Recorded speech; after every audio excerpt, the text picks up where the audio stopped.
In the desert oasis where stories ignite, Skip's little bar, a beacon of light. From the Coachella Valley stars to cool everyday Joes, join Patrick and Randy, let the stories flow.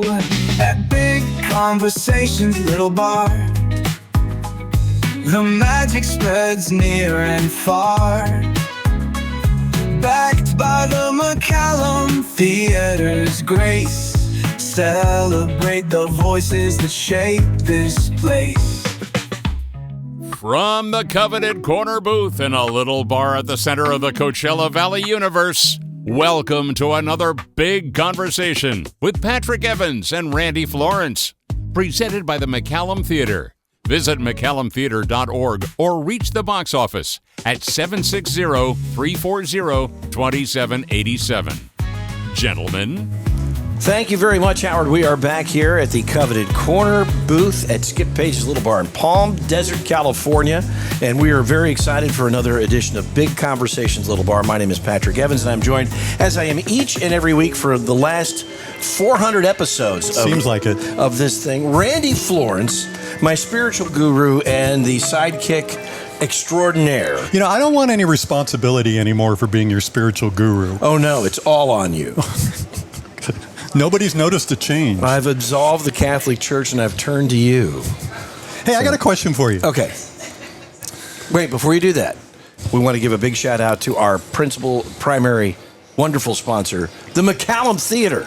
And they're getting ready to launch their brand new season. And that's going to be online. You can get tickets, McCallumTheater.org. We so appreciate their support of our podcast. We love McCallum Theater. We want you to support them. Okay, now, you have a question. I'm looking at the temperature today, and it says that today it was 12 degrees over normal. I remember last June being pretty brutal. So what does that like the average of the last 20 years? The aggregate, what we call normal. Mm-hmm. The normal high for the date is 102, and that's an aggregate of actually the last 30 or 40 years. Okay. So it is a lengthy period of time where we aggregate that number. But my weather said it was 12 degrees over normal. What app were you using? Weather.com. Okay, don't trust weather.com. They're located in Atlanta, and I guarantee you that nobody who's putting any information into that app has ever even been to Palm Springs, California. So they don't know shit. And I'm going to tell you, I keep waiting for it to drop. And our listeners, if you are relying on that app, you are getting very bad information that is uninformed. So do you have an alternative that we could pay attention to? Yes, the First Alert Weather app from KESQ, which is available both in Google and also the Android store, wherever they do that, and Apple. So that's really what this is all about. And get real information from people who actually live here. I've lived here for 23 years. I've lived here longer than I've lived here longer, by the way, than all of the other meteorologists in this market combined. So... okay. They should all quit. But that's it. I'm just kidding. You sound a little bitter about that. I'm not bitter at all. I'm just saying. You sound bitter about not being bitter. I'm bitter about that app that you're listening to. That's nonsense. It was you guys free. Stop doing that. Yeah, don't look at apps. They're bad. Okay. And do you have an iPhone? I do. All right, like the Apple weather thing, their own built-in app. I don't know where. I think that's a weather.com thing, and that's BS too. So anyway, you sound a little bit touchy about that. I won't bring that topic up anymore. No, you can bring it up anytime. Okay. I'm not touchy at all. I'm just steering you. Does he sound touchy to you? And everybody else in the right direction, because I want everybody to get good weather information. You know what I'm saying? I do now. And I didn't before. Let's see. So far, here's case in point. I'm looking at the actual data. The average high for the day is 102. So far, we've clocked 106 degrees. So we are not 12 degrees above average. It's too damn hot. But you think it's too hot because you're using the wrong app. If you were looking at real data, you'd be like, oh, this isn't bad at all. Oh, yeah. Oh, it feels a lot cooler because I'm looking at real data. 106 is fine. Everything's fine. Look, let's get to our guest because she's delightful, and she too would recommend the KESQ. She just left. She did. She left. We are here with Laurilie Jackson, who I've been here for 23 years. She was one of the first people I ever met because we got to anchor together right off the bat when I moved here to the Coachella Valley. Laurilie, welcome. That's right. Thank you so Welcome. much. I'm honored to be sitting here with Randy Florence and Patrick Evans today. Great to be here. And I will say the weather apps, honestly, if I can't watch you, Patrick, I do refer to the weather apps sometimes, but they're not accurate. And when you sit on the news anchor desk with you and hear all of his detailed weather, you really do appreciate the meteorology and all of the work you put into that. So I agree with that. Oh, I forgot. You've So earned don't listen to the apps. You've earned the $20 I promised you if you do that. Thank you, Patrick. I know you told me to say that. Before so. we get into it, and I mean, you've had a really fun and interesting career here, and it continues to grow and expand, and we want to talk about that. But you are Canadian. I am Canadian. I grew up in Vancouver, Canada, So and let's- I'm very proud of that. Let's just talk love about how Canada. pissed off you are about the tariffs. Let's just go right into it. Like, damn it. Yeah. Did you almost leave? Yeah, I mean, I had the option of leaving. That is one good thing, right? People said, you have the option of leaving. You can go or You can stay. go. You can. Yeah, I mean. How much time do you still spend up in Vancouver? I go every summer, Yeah. usually. Sometimes in between. My family, close family, is living here now in Palm Springs. Yeah. So I have And you raised your relatives. kids here, We did Palm. raise our kids here, yeah. So I do get back once a year, at least, because I love to visit my relatives. And Vancouver's beautiful, especially in I've the never been. summertime. I hear it's an It amazing is probably place. one of the most beautiful cities in the world. I don't leave this. The weather's so great. He loves the 112s and the 106s. I love the heat. You're so full of Randy. he's so full of Randy. bullshit. You need to come up to Vancouver he with me. lived I'd be at happy to. Oceanside. He couldn't. He didn't like it in the winter here. He Yeah. left when the weather's good. Yeah. Just saying. I don't deserve it.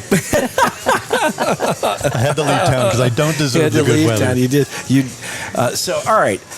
When you and I met, Yep. they had launched the CBS affiliate. Right? CBS 2, local. Jim and Yep. Jackie Lee Houston launched CBS Local 2. Bill Evans Yes. was the GM. He had been the GM at KESQ. And they brought a lot. They poached a lot of talent from KESQ. They That's did. why there was bad blood for a long time between the two stations. Really? Was Right. there? Right. Oh, I didn't know this story. Oh, God, yeah. Yeah, Yeah. back then. What was that? 20 plus years ago. It was 23 years ago. Yeah. Did it ever In get August. physical? Yes, actually. Who'd you have to beat up? I think Chris Long and Jeff Stahl got into a shoving match at one point. It's probably still going on. No. Jeff's a very calm guy, but you punch a button. Gotta be Katie careful. barred the door. So you started Yeah. at KESQ. So I before did. we launched the CBS affiliate, Yeah. that was your first on-air gig, right? It was. I was back in Virginia, actually. I just finished my master's program, but I was also working Where did you do that? for Regent University. Yeah. I got my master's in journalism. While I was doing that, I was anchoring a national newscast for the Christian Broadcasting Network. And then I did some weekend work for Wavy TV, which was the NBC affiliate. I was what did they call me? The wavy gravy lady, because the station was wavy. And Right. every Saturday morning I would go to diners and just talk to people about current events and Wavy issues of gravy. the day. So the wavy gravy lady. I would go to these diners and, I'd be in the kitchen with the chefs and the cooks and, they're making their biscuits and gravy and their pancakes. And I would come home smelling so bad. Like I'd have to wash my clothes. And did you ever see anything that I'm not eating here? Well, sometimes. Yeah. But, Waffle House was one of my favorites. Gosh, that was a fun place because you kind of really learned the process of how they make their food. And I love Southern food. Scattered, covered, and smothered. It Waffle is House. covered. It wasn't the healthiest. Like, you don't want to think Sounds about good, what you're doesn't it? eating, but Waffle Houses have the best food. they do. Actually, sidebar. So when my now wife and I flew back to Virginia for my mother's funeral, my wife had never been to Virginia. We really just started dating, so it was pretty. It was a weird trip all the way around. But we flew in and got in the middle of the night, and the only thing that was open was a Waffle House. And it was, it was in February. It was dead of winter, and we ate at the Waffle House. And then when we got back to the hotel, our clothing smelled so Yeah. much of Waffle House that we had to put it out on the balcony of the hotel just to Right. air out. And she stuck with you. She totally did, yeah. He smelled good. He smelled like food if you're She hungry. figured if this is the worst it gets, things are going to be We'd okay. been dating, maybe a couple of months, and then my mother passed. And you can tell a lot of things about somebody, but in that moment where you're at kind of your lowest, and I called her and I said, Mom passed, and we knew it was, and she said, well, what are the flight arrangements, and let's just make the trip. And where's the nearest Waffle House? And where's the nearest? So, she's a quality gal. She is. So. Yeah. But no, that was a great experience, and just meeting the locals there. It was a really good chance for me to get to know people in Virginia and what was important to them. So that was a lot of fun. That station's based in Virginia Beach. Norfolk, Virginia. Norfolk, there's a lot of Navy. Yep. Yeah, a lot of Navy military folks there. But yeah, that was my first time actually live on the air, and I was so nervous. I remember my first live shot. I was just shaking. You probably remember those days, or maybe not, Patrick. You were always so right. Oh no! Well, the first episode of this podcast, he freaked out. But it was such a good experience, and I'd go home and I'd watch my air checks, and it's like I didn't look that nervous. You feel that it's worse than it actually is. But I loved it. And I did my anchoring there, learned a lot, and then when I finished my graduate program, I came out here and started working for KESQ. So I did the morning show. You interned at some pretty cool spots. I did. I saw Larry King Live, Entertainment Tonight. Wait a minute. Tell us about Larry King Live. Give us a Larry King Larry story. King was great. So I was interning with the showbiz unit at CNN during my college years, and Larry King had a few dates on his calendar to come into town. So I was more chosen. Than a few dates. He had 7 wives. Yeah.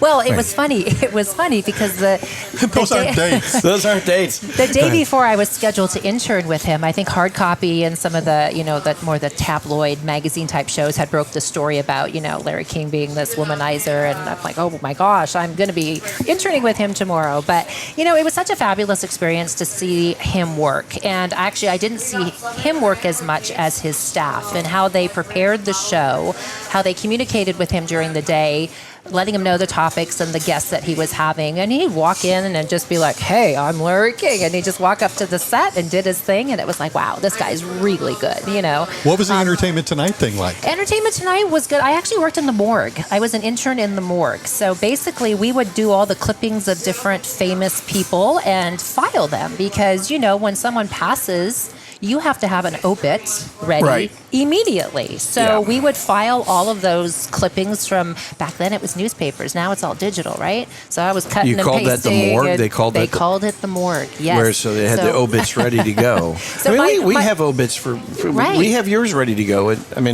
Randy. At least you haven't killed me yet. No, we're not going to kill you, but we can continue to handle it. The nice thing is I've learned how to do it, so now I can kind of prepare my own, But no, it was really interesting when people would say to me, like, where did you work in Entertainment Tonight? Were you in the studio with John Tesh and Mary Hart? Sometimes I got to do that, but mainly it was in the morgue. But, so you interned when Mary Hart was there as the host. Yes, and now you guys live right here in town. You probably hang out. I know, and John Tesh has a place here. That's right. And in fact, John Tesh, I met him at a conference because I work at College of the Desert as a professor of media, and I met him at a conference. We were ready to start a radio program, and John Tesh was there, and I said, hey, John, do you remember me, that little intern? He was kind and said, yes, I do. I don't think he did. I was always in the morgue. So, but no, he actually was great and helped our radio station get started at the college and donated some equipment and really kind of gave us a pep talk and said, this is what you need to do and put us in contact with the right people. So he was very supportive. He had a pretty crazy career, didn't he? He did. Yeah. He did. And you know what? I did have him on my podcast during COVID. I did a Media Quest podcast, just interviewing people that are of the media background to give my students a chance to learn about their journey.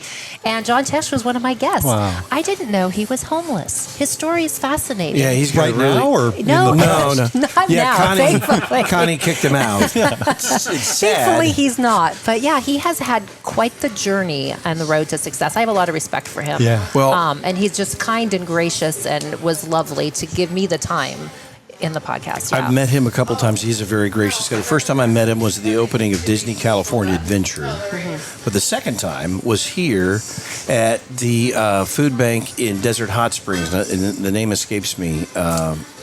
Find? No. Food Now. Food Now. Okay. Food Now in Desert Hot Springs.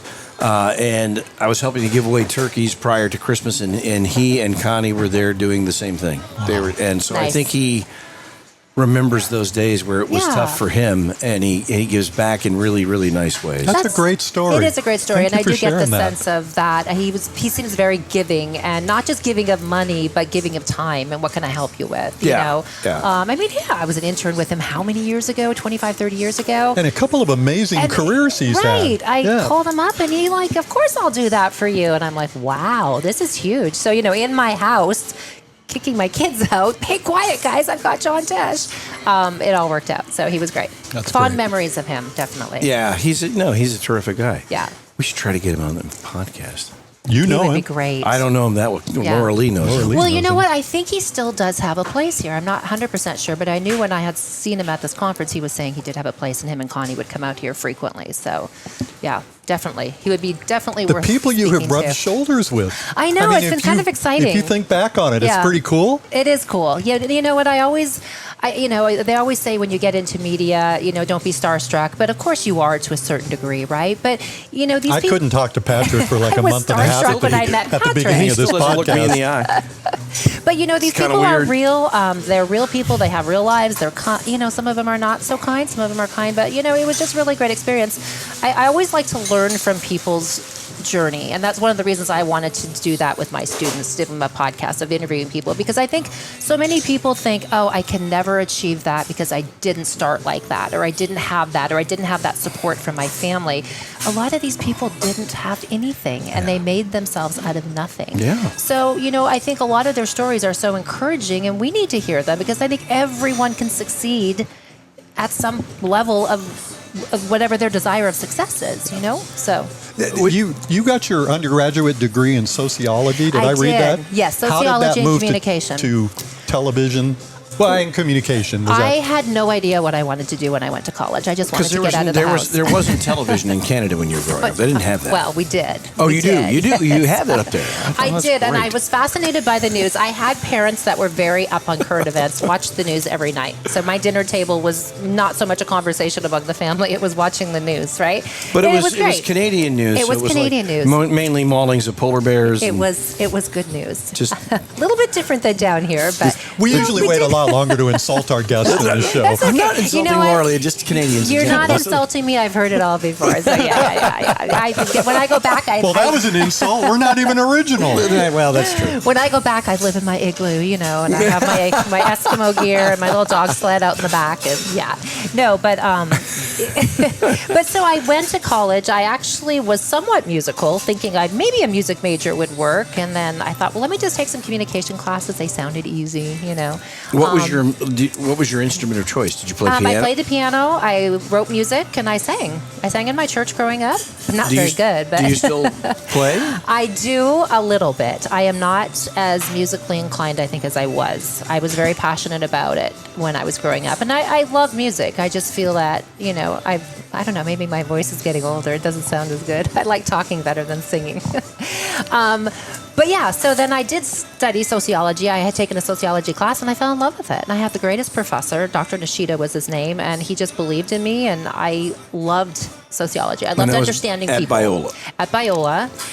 But then I did an internship, and I always encourage my students to do an internship because you're never going to know. I worked at a child guidance center, and I'm like, I loved it. I felt like I was making a difference, but it wasn't for me.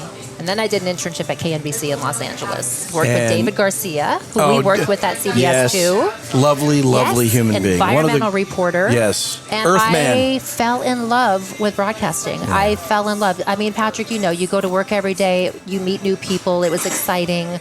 I was just fabulous, just overwhelmed at how much I enjoyed it. So that's when I thought, I'm going to pursue this. If you were not in love with media before meeting David Garcia, you would be after. He had so many. Right. He was, at one point, he was the White House correspondent for ABC Yes. News. Really? Oh, yeah. No, Yes. David had a huge career. He has a lot of stories and a very interesting man. Yeah. A long, long career. And- So it was nice for me when I came back to CBS too to sit next to him in our desk. I'm like, here I, kind of idolize this man who I thought is bigger than life. And he had the was bigger. perfect job. Because he left Yeah. network and then he went to LA and he worked at, I think, the ABC and the NBC I think affiliates. he worked for KABC, but then when I interned, it was with KNBC. Yeah. Yeah. He and then he retired and came out here. And when CBS launched, basically the news director just kind of called and said, maybe you'd be interested, maybe not. We don't know, but we're doing this and we'll give you a show.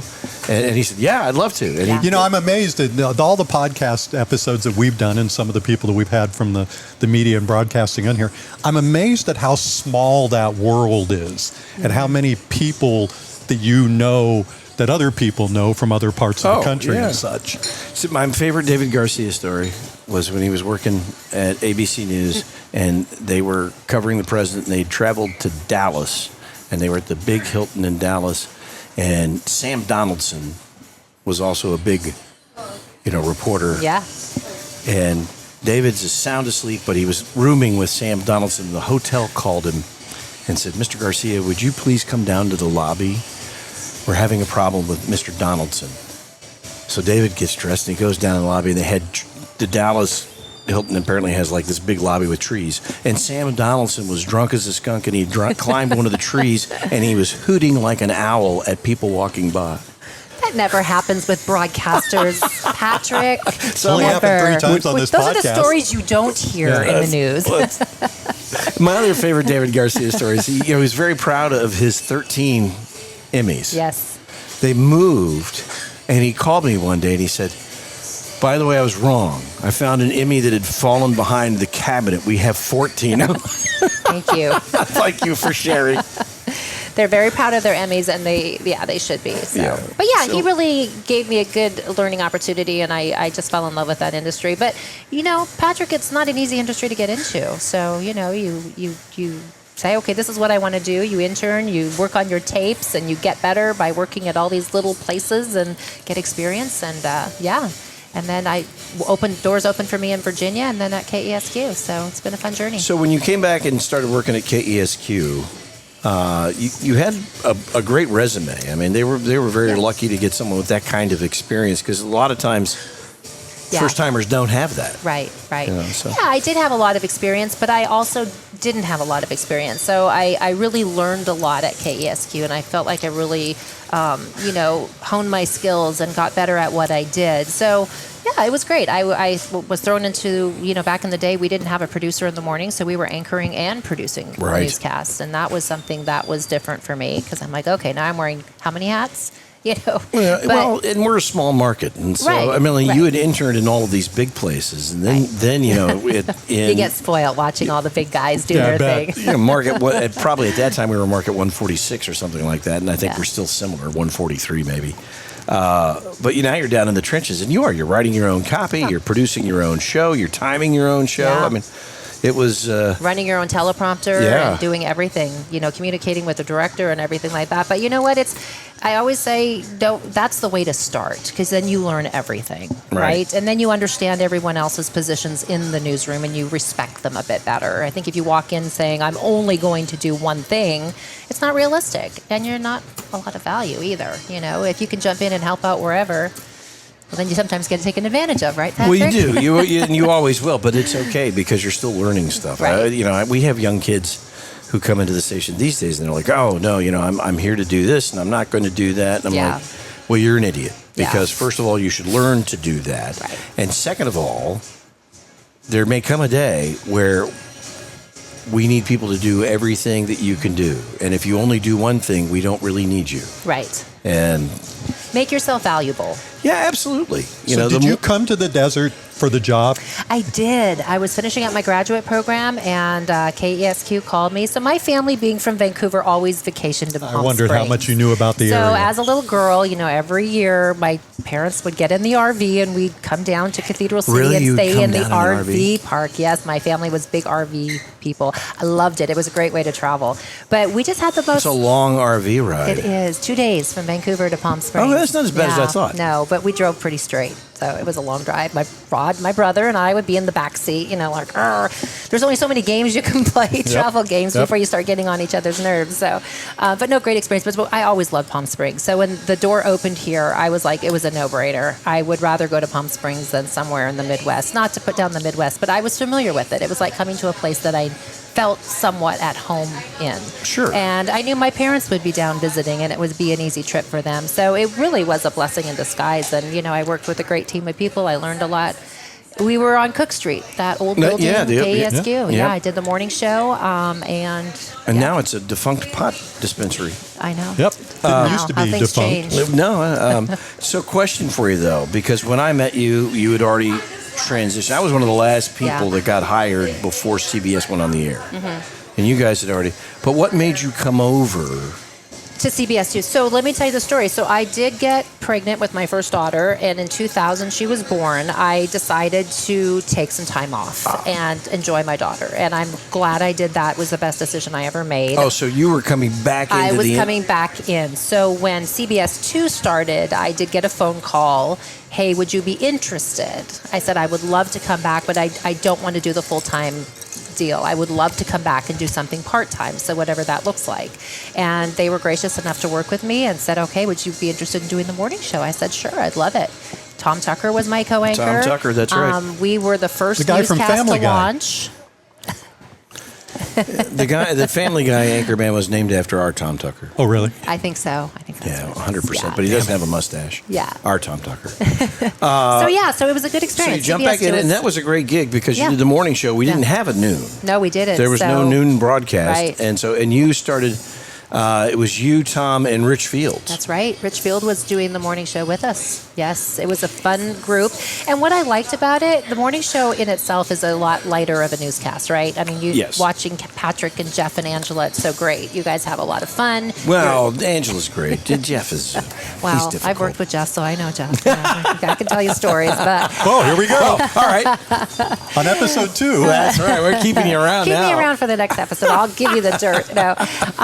But yeah, I mean, the mornings are fun. And, Rich Field is in some ways a comedian, in his own mind because, he did the whole Price is Right. He was a funny guy. Tom was funny. So we had a lot of healthy banter, I think, on that show. So Rich was doing weather for CBS Local 2, but he had a history with game shows.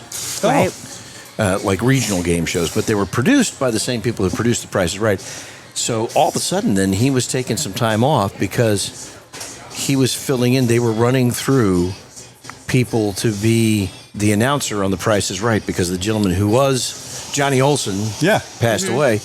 And so Rich eventually got the job. Wow. And finished the run with Bob Barker.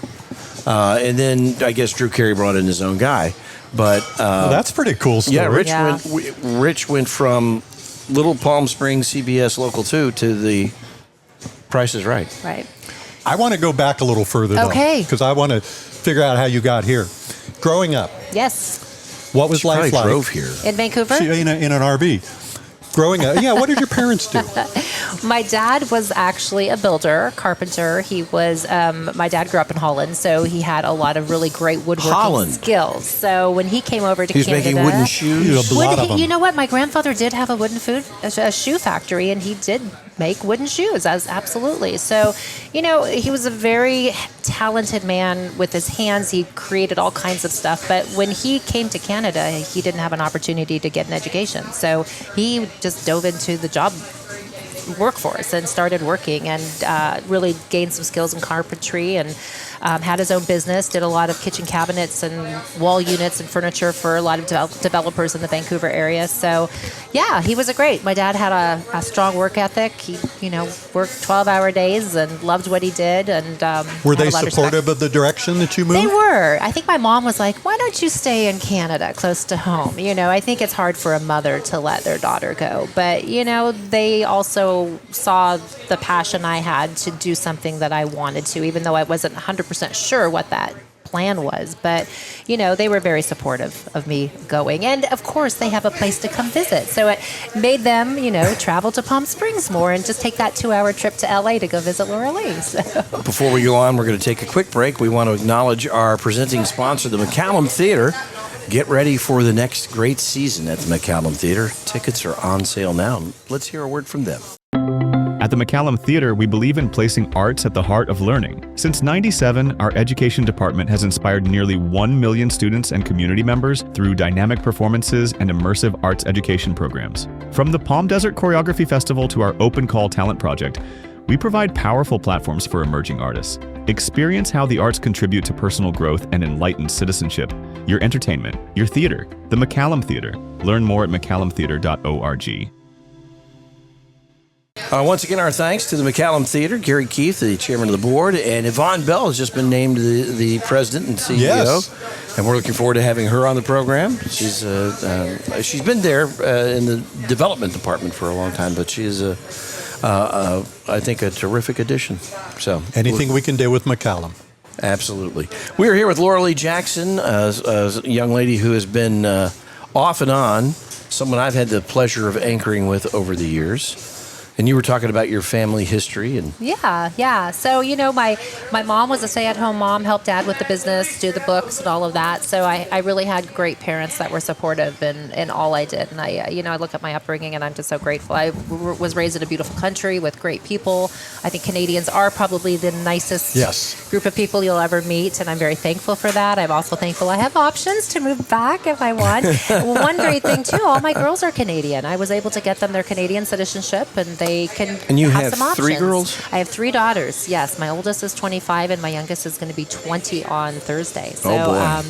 They're growing up way too fast, but they're turning out to be great girls, and I'm very proud of them. But so I'm very thankful that I had that upbringing. I'm very thankful to be here in the United States as well. I love this country, and I was very fortunate to have the opportunity to come here. But Canada's great, and I love my Canadian friends and family. You were now, you still dabble a bit in anchor. You were filling in. I do. So, with Patrick, us. this is the funniest story because, I thought you think your anchoring days are over, 20 years. I'm completely embedded in the college. I got tenured. I'm faculty there, loving my job. I get a call from the news director at KESQ, and I'm like, this is weird. She left a message, and I thought, why is she trying to reach out to me? Maybe they need some interns at the station. So I called her back, and she was talking to me about, hey, we have, someone going on maternity leave. We were trying to juggle around some schedules. Would you be interested in coming back and helping us anchor? I was like, wow, can I still do it? It's been 20 years. I gave it up, and I'm teaching now. So I gave it some hard, long thought, and I thought, why not? It's like riding a bike, right? Kind of. Hopefully. I think it is. You age more. But you didn't miss a step. I don't think at all. Yeah, you know what? It's really interesting. I didn't. I felt like there were some things I needed to brush up on, and things had changed in the newsroom from when I was doing it 20 years ago. So I think technology changes. Yeah. Even though you teach it and you know it, it's different when you do it. So I think that was the best experience for me, though, as a teacher, because I'm in it, working in it. No better way to get back to those students the Your knowledge. students must have thought that was pretty cool. They did, and they're like, Professor Jackson, we saw you on the news last night. And we talk about the news and, well, what did you guys think? How was it written? How do you think I did? And we had open conversations, and I thought it was the best thing ever. Yeah, you've been teaching for a long time, as you mentioned in your but you do both radio and television. Your radio station has won a number of awards. Yeah. Tell us a little bit about that. Well, and going back to that John Tesh donation, that really kicked things off for us. But we did start that program. It was our first broadcasting outlet for students. And we had started submitting to the Intercollegiate Broadcasting System. They have a conference and award ceremony in New York every year, and we started winning awards. This past year, we won Best Community College radio station in the entire country. That's amazing. Wow, It was phenomenal. amazing. We had been nominated, I think, for about 4 or 5 years with that title, but we actually won first place this year. So to talk about that experience, how did you find out you had won, and what happened after that? Well, we took a group of students that were also nominated for some of their projects that they did for the radio station at the college, COD Roadrunner Radio, and we took them back, and we all went to the awards ceremony. We knew we were nominated, but we didn't know we were winners. So when they called our name, of course, we just went crazy. So it was a great experience, a great conference. And you know what else was really good about that conference is Al Roker was one of our keynote speakers, and he was involved in radio back in the day, and he told his stories about getting involved in broadcasting and getting his foot in the door in radio. So it was a really interesting experience. I think we all learned. The students, though, it was funny. Al Roker, who's Al Roker? Oh, the Macy's Day Parade guy. That's right? how they knew him. They knew him from watching on Thanksgiving Day, So it was a great experience. But yeah, I'm very proud of what we've done at the college. I have some fabulous faculty that believe in everything we do. And, COD is a great place. We're giving students a great opportunity to learn at a reasonable cost from fabulous instructors and getting that national for recognition. many students, it's free, right? Yeah. So for students graduating from a local high school, they have to maintain a certain grade point average. They have to be involved. There's certain criteria that they have to reach, but it's a really great deal. Well, I think it's we kind of encouraged our kids that they could go that route, Yeah. and then because after 2 years you can transfer, and it's almost an automatic in to virtually any college you want to go to, and it's a Right. great way to do that. But there was It really another is. place where they could spend your money. Right. yes, and they much preferred to do that. Yeah. Kids sometimes have a kids. different idea of how things should operate. No, we're not doing that. We're gonna. What did you always have an interest in teaching?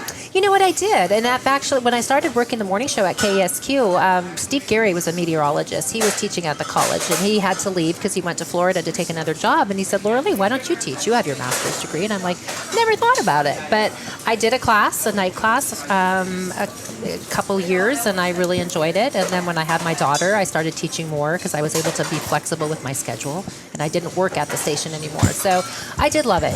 I love giving back. I love helping these students get into the industry because it's a lot of work. It's, not always easy to get into. So I think It's a hard industry to break into, and once you do, the financial rewards are almost none. right. I mean, it's a really low-paying entry level. I mean, it's And you know what? No one ever told me that, Patrick. no one ever. Oh, yeah, no. At least Why, I knew. guys? I didn't. That first paycheck, gosh. I think my first year, my parents had to help support me that first My job out of first job college. was in my full-time job, and I worked part-time at the TV station. My first full-time job paid $13,600. Yeah, not much. Not much. We're pretty deep Now I'm into making this. almost double that, and it's Oh, way to huge. go. Huge. That's awesome. Huge. So you got a good raise there. Yeah, no, We're pretty it's far great. into this, and we haven't mentioned yet that Laurilie is a recipient and was recently entered into the Coachella Valley Journalism Yeah. Hall of Fame. Yeah. Thank Congratulations. you. That's a big deal. It was a huge honor. And, I got the notification in the fall that I was, nominated for this. And I was just like, wow, And I think you too, I always think journalists that are in the trenches, telling the stories on TV or writing stories for newspapers, they're the ones who get recognized. But they really recognize me for my educational part of it, and I love that. And I was very thankful because, we have produced so many great students and put them in the industry. I mean, a lot of my students are working at KSQ, Desert Sun, NBC Palm Springs. So we're getting them there. We're getting them prepared. So that was a huge honor. I really was. Well, I got to tell you, it's so well the only one I knew thank before that you. was Bruce Fessier, but Yeah. you really turned it into something legitimate when you became a member. Well, So, Bruce, is a Bruce listener. listens to every one of Oh, these. yes, I know. Oh, and you know what? When just hearing the folks that got it the year before me, I was just like, wow. Did you guys make a mistake on this? Like, really? I mean, it's it was an honor. It really was. There's someone to recognize the work you do and you love and feel passionately about it. I think your pretty work cool. at the college has been so important, and you really continue to impact the face of journalism in the Coachella Valley. Even you still work. You filled in again very recently when Right. Angela Chin was at him, but your students carry on your legacy. Yeah. And that's a really important thing. And you're also working with P-Swift. You're on the board Right. of Palm Springs Women in Film and Television. Yes, and we're also working to raise money for students and future creatives in television, film, media, and it's been a great organization to be involved in. I love the mission. I love the people that I work with. It's nice to connect with other media folks here, too. A lot of them coming in from Los Angeles, moving to the Coachella Valley. We're all like-minded. We have things to talk about of similar interests, and it's really great. You just directed a movie. I did. A short called Perfect. Perfect, It yes. starred Randy Florence. Yeah. You look familiar. I know, thought I I'd was gonna seen say, you before. acted in my I remember film. you yelling at me on the set a couple of times. Was I that bad, No, Randy? you were not I thought bad. I was the nicest You director. were the I'm nicest Canadian, director don't I'd forget. ever worked with. Well, that was my first good. film. Yeah, it was a great opportunity. So the Kim Walter at Filmmakers Lab is part of P-Swift, and it's a learning environment. So, you're working with professionals who are mentoring the amateurs, people that have never done this before. And You captured there's a this picture great of Brandy. image of Whoa. Randy. That That was looks you a in the lot better film, than seeing a yes. 14-foot nostril up on the Yes, screen. you did a fabulous job, by the way. You're 2 lines or 3 lines, but you had the right attitude and the feel that we were looking for, and I you. love that. And you just made the character come alive, which I thought it was Still fabulous. my favorite picture that I have of Randy. Next time we'll give you a few more lines, Randy. I'm still waiting for my SAG card. When does that come in? Soon. Oh, I think that takes a little while, but we'll work on getting you one. I'm definitely. Yeah. Okay. But yeah, so that was a great experience. Why is a so that was the- journalist that doing was- co-directing, but it was storytelling, and I think that having a good sense of what works and what doesn't, it was great. I learned a lot. I brought some skill in that I had, but I also learned a lot from that experience as well. So what are you going to direct next? I don't know. Do you have the bug now to do it? I enjoyed it a lot. I don't know if I have the bug. I'm glad I did it. It's really fun to see the process of filmmaking. It's not about one person. Yeah. It's about multiple people, the collaboration, That's the weird. Randy told me it was all about Randy. Well, we started For those 3 lines. we I didn't realize there was another story. I just walked in and said those and it's over. It started all about Randy, but we had to knock him down a little bit and say, "Hey, okay, Very well. you're not the star here." No, 3 lines. Everyone's and a the 6 star. nose hairs. 6 nose hairs. I don't ever want to see my head that big on a screen again. Yeah. But Wait, do I remember right? Was one of your daughters on the set? Yes, my daughter worked on sound. So she was a member of the Filmmakers Lab and loves movie making as well. So she came on. So it was really nice to have her on the set and work with her. And like I said, filmmaking, it's not work, it's fun, but you're working hard, right? And It's long days. We did work some long days, but I felt like I got the true movie experience. Yeah. I think I was on set for 17 hours and I was live for 10 minutes. yeah. Well, and when you're on a set like that, this is new for me too, and then you go do your regular job, and it's like, oh, this is boring. Now I know why people want to be in that creative industry. Yeah. I mean, filmmaking is fabulous. No, it's exhilarating It being on the is. set. It's a lot of work, but you have a lot of fun too. And we had a great team of people to work with. It was so much fun. Our people were fabulous. The food was good. The hair and makeup people were good. The photographer, everyone was great. Do you think this is something your daughter will pursue? She is. Yes, she loves filmmaking, but in the practical world, she is working for a research company doing some marketing and social media work. So she loves that as well. So she's keeping her options open, which I think is good. But she definitely had a great experience. So yeah, she's looking at a few other projects she wants to work on, and who knows? We'll Are see. any of the daughters following mom's path? No, just Madeline and my only media. My younger wants to be an attorney. She's actually interning with the district attorney's office this summer, so she wants to be that. That's a good lawyer. choice. Yeah, It's a really good choice. It is a good choice. So she'll be that badass, lawyer someday that will put those people behind bars or not put them behind bars, whatever she chooses. You'll probably if she goes meet into her later. prosecution. You will be interviewing her in a couple years. That's not what I meant, but yeah. No. Remember, I married an attorney. Oh, that's You did. true. But You a did. family law attorney, which of course is still a major mistake on your part. Oh, Patrick, yeah. It's the Wow. hardest way to pay a retainer. So let's go back to COD. I can say that because she hasn't listened. She doesn't Yeah, even know I she'll do a never podcast. listen to it. Oh, okay. Well, that's She has good. no idea. Back to COD. Any Yes. success stories of students that you've taught there that have gone on to... She flunks all of them. Yeah, I'm sorry, you're never going to make it in this.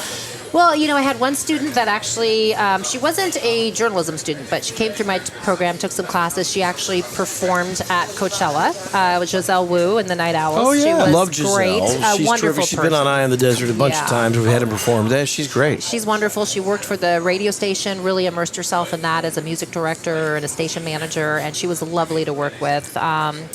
To all the folks that went over to KESQ, a lot of them have been there for years now and are doing fabulous things. Who are some of your students that are working for? I should know this. Jesus, the digital media. Oh, yeah. I didn't Yeah. realize he was one of your students. He's one of my students. Almost everything you see, if you download our app and I you have read your our app. website, Right. almost all of the stuff Jesus puts Yeah. out. So he's Bruno and Isaiah, the two producers over there, were Oh, two yeah. of my students. What? This is crazy. I know all these kids. Yeah, I know Holly Hinman has interned over there. She's fabulous. Yeah, she just graduated from Loyola Marymount. Loyola, yeah, she's a dynamo. One of the hardest working students I think I've had. I was the editor of the newspaper. Just fabulous. Good attitude. She'll go places. There's go a bright places. future. Right. So yeah. We should get her on the podcast before she gets too big. That's She true. might not come back. Have you been a guest speaker at any of the classes? No, COD? no, she's trying to educate these kids. Well, you got to show them both sides. Randy, Here's what success looks like. And here's a Patrick. guy who's been here for 23 years because he can't get another job. Oh, I was thinking about that, Patrick. You've been here a long time, but you have had such an amazing career. I tell people this all the time. Like all of the things you have done in the Coachella Valley and for the people here. I love those stories because, people can come and go, But you've stayed here, you embraced this community, and you've made it home. And I applaud you for that. And all of the recognition you get, you deserve it. I tell this story all the time. You do not want to walk into Acrisure Arena with Patrick Evans because it'll be 45 minutes before you come close to getting to your seat. You get stopped a lot by people, right? People love Patrick. But that's, you've been on TV off and on for the same length of time. People just get familiar. They do. And especially, I've been very lucky, and I've been on TV for 23 years in one place. Whether they like you or not, they recognize you because they're like, oh, I know that guy. Because, but it was funny when you came back in to do the anchoring while Angela was out on maternity leave. It was a little humbling because I'm sitting there doing exactly the same job that I was 23 years ago. We went and Laurilie's gone on. Laurilie's a journalism Hall of Fame inductee, and she's a professor, and she's got tenure, and she's like, "And so, how are you?" And I'm like, "Still doing the same old shit." So. You know what, though? And I love my job teaching. I love the media, though. Coming back and filling in was probably the best experience for me ever. You guys have such a great time. You work hard, but you have such a great time in that studio and newsroom. It's really like a great career. It's a little different than the movie experience, but it is. You're on set, and it is fun. It's a fun environment. Do you still get that thrill walking into the studio? I do. And I think a lot of people that I talk to that have been in the industry and have left, it never really leaves them. They always think, what if I would have stayed? What if I would have done it this way? And people have moved on for various reasons, better schedules for family, better jobs, those types of things. But needed to make a living. Yeah, that has something to do with it. One. I think that's a big one. But there's something special about that industry, and it's hard to, unless you've been there and worked it and done it, it's hard to explain it to people, right, Patrick? You would agree. I 100% agree. Yeah. It's such an electrifying atmosphere. And I started working at a television station when I was 17 years old. Mm-hmm. And I could not imagine being in any other environment. Being in a newsroom environment, it's always electric. There's always something going on. Right. And when the worst things happen, you see the best in the people you work with because everybody comes together.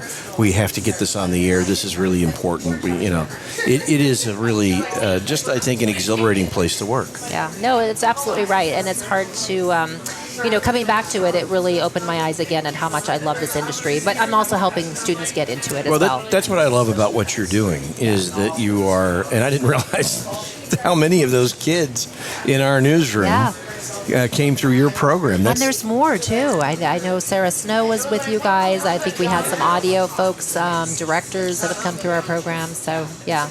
Well, you've been here 28 years or so now. What are some of the biggest changes that you've seen since you first got here to the Valley as a whole and then within the media? Well, development, for one, in the Coachella Valley. This was a sleepy town when I moved here. I was like, okay, 9 o'clock, everything's shut down. There's nothing to do.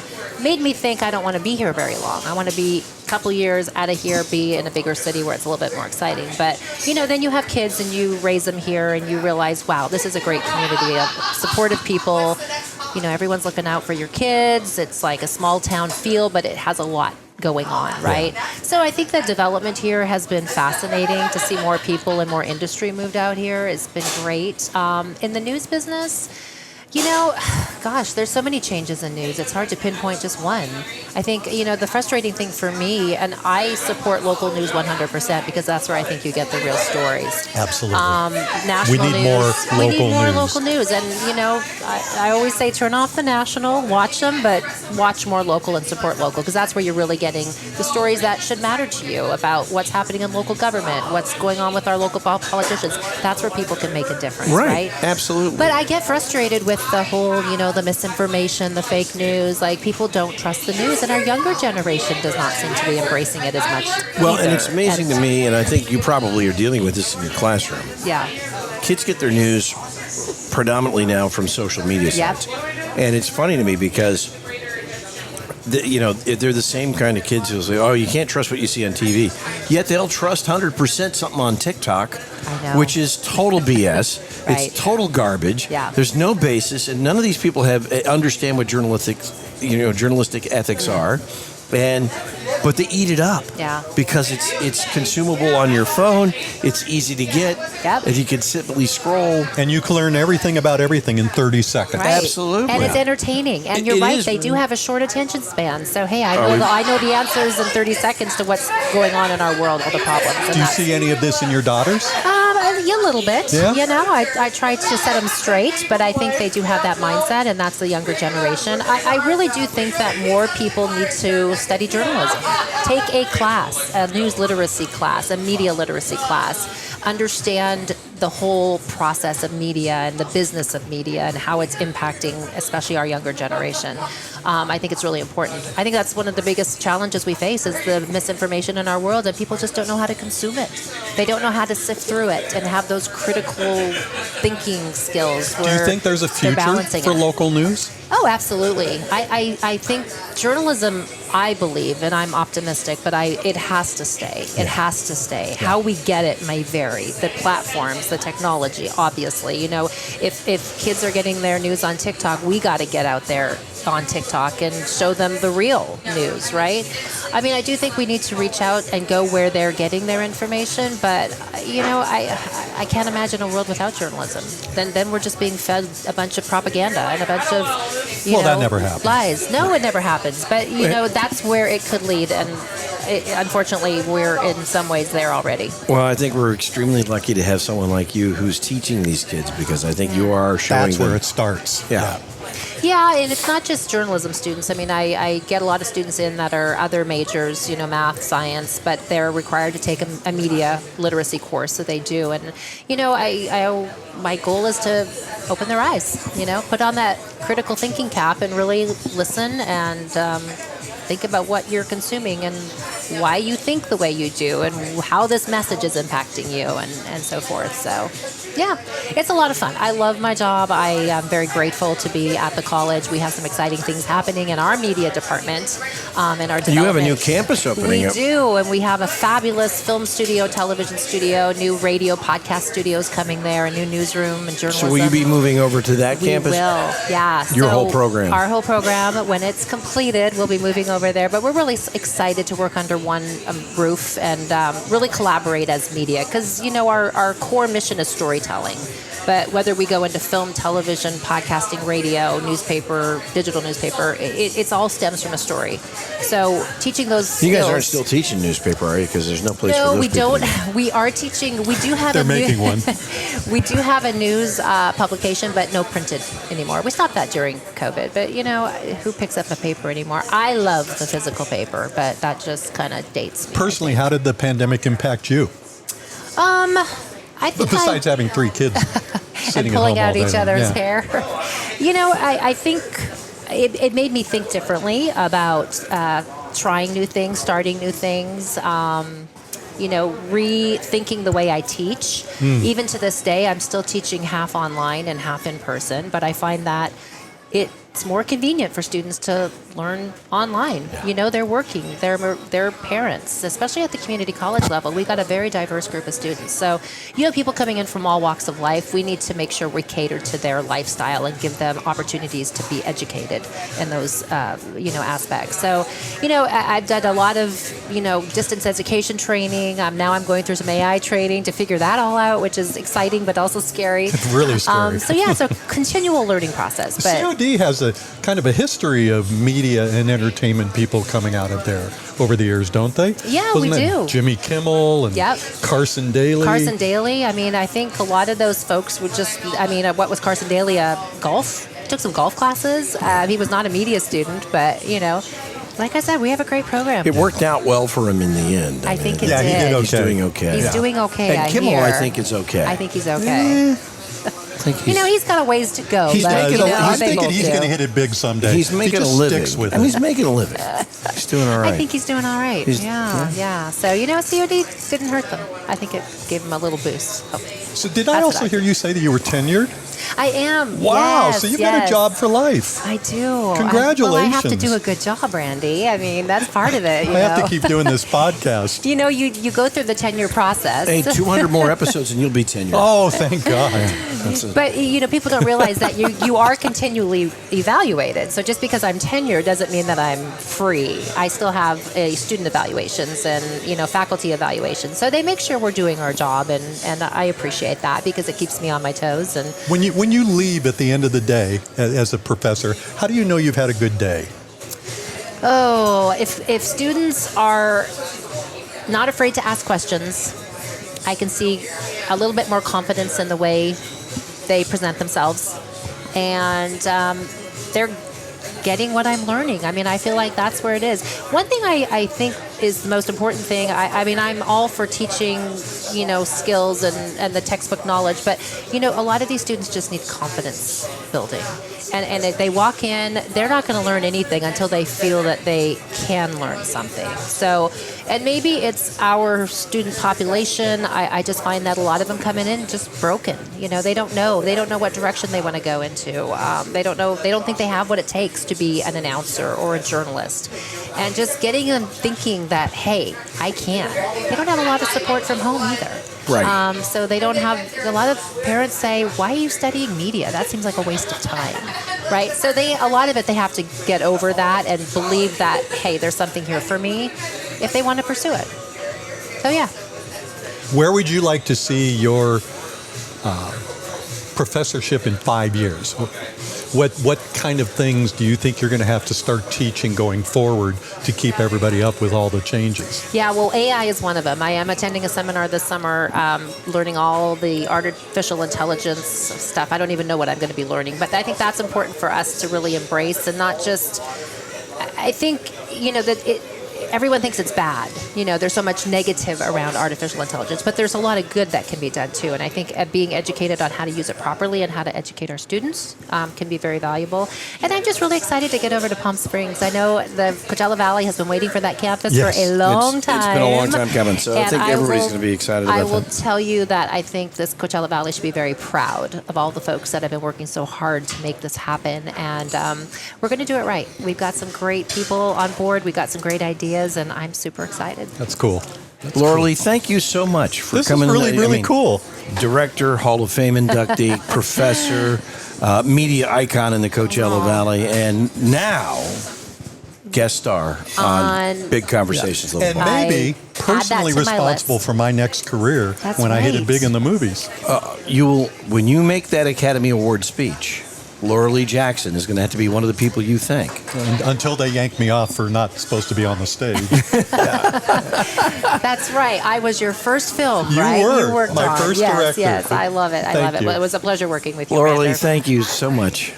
Terrific to have you. This is really cool. Thank you. And it was so nice seeing you, Patrick. I like seeing you at this time of the day better than 4 a.m. in the morning. But I always like seeing you. You know, the morning show is always fun. It is. But no one's super happy to be there at 4 o'clock in the morning. So it's hard to be fully awake. Yes. You know, it's like you're getting you got your there. coffee and you're like working. It's like, man, are we really up this? But you know, that honestly, in my early experiences at CBS Local 2, when I was working after Rich Fields left, I was moved to the morning show, and working with you and Tom was such a great experience, and it was fun to kind of reprise that of recent. So. Right. And sometimes, you know, the audience is half asleep, which is sometimes a good thing. Right? It's a better thing. It's truly. a better thing.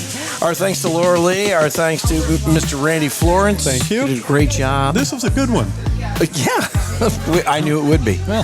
John McMullen, thank you very much. Thank you to the McCallum Theater, our presenting sponsor. Thank you to Skip Page and his team here at Little Bar, who are always very gracious hosts for Big Conversations Little Bar. Please subscribe so you never miss an episode. We're available on all of your favorite podcast platforms. I'm Patrick Evans. Thanks for listening. Meet your neighbors, fascinating and grand. Each conversation, a wave on the sand. Raise your glass and join the ride, where stories and dreams fully collide. At Big Conversations Little Bar, brought to you by McCallum, our guiding star. From movie stars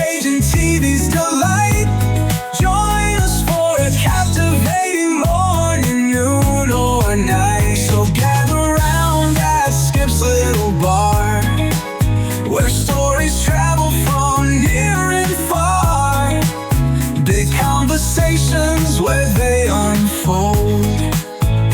With Patrick and Randy, tales retold.